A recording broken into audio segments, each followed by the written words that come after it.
আসসালামু আলাইকুম রহমতুল্লাহ। 8 সেপ্টেম্বর ভারতের ক্রিকেট টিম বাংলাদেশের 3টি ওডিআই, 3টি টেস্ট, 3টি টি20 খেলার জন্য আসছে। এই মুহূর্তে আপনারা জানেন বাংলাদেশের ওয়ানডে র্যাঙ্কিংয়ে বাংলাদেশের অবস্থান নবম। যদি আসন্ন বিশ্বকাপে বাংলাদেশকে সরাসরি বিশ্বকাপ খেলতে হয় তাহলে বাংলাদেশকে অষ্টম পজিশনে আসতে হবে এবং বাংলাদেশের সামনে নিউজিল্যান্ড, ভারত এবং অস্ট্রেলিয়ার মেবি খেলা আছে। এই সিরিজে ভালো করতে হবে। আর যেহেতু ভারত বাংলাদেশে আসার কথা বলেছে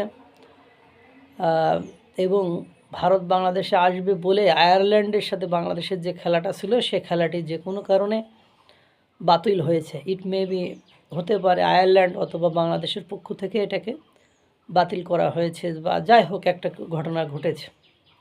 এই মুহূর্তে যদি ভারত বাংলাদেশে না আসে তাহলে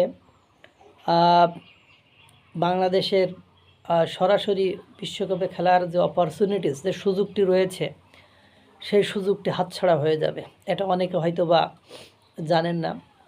এখন ঘটনা কি দাঁড়াইছে? ঘটনা দাঁড়াইছে যে নিরাপত্তাজনিত কারণ দেখিয়ে বাংলাদেশ ভারতে খেলতে যায় নাই। সে সময় পরিবেশ পরিস্থিতি সেরকম ছিল। সে সময় ভারত বিরোধী একটি সরকার বাংলাদেশে অবস্থান করেছিল এবং সব পাখি বীজ ছিল, অধিকাংশই কিছু কিছু ছিল পাকিস্তানের বীজ, যারা দায়িত্বে ছিল, যারা এটাকেই ব্যবহার করে একটা পরিবেশ ঘোলাটে পরিবেশ সৃষ্টি করে তারা আরও ক্ষমতাকে দীর্ঘায়িত করতে চেয়েছিল, যার কারণে এটা হয়ে ওঠে নাই।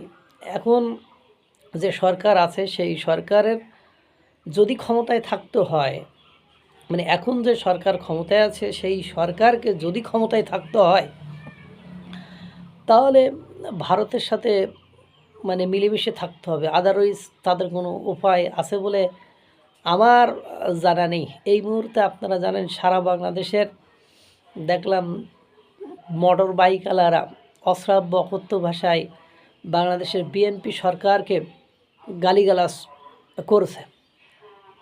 আল্লাহ তাআলা সকলকে ভালো রাখুক, সুস্থ রাখুক। আসসালামু আলাইকুম ওয়া রাহমাতুল্লাহ।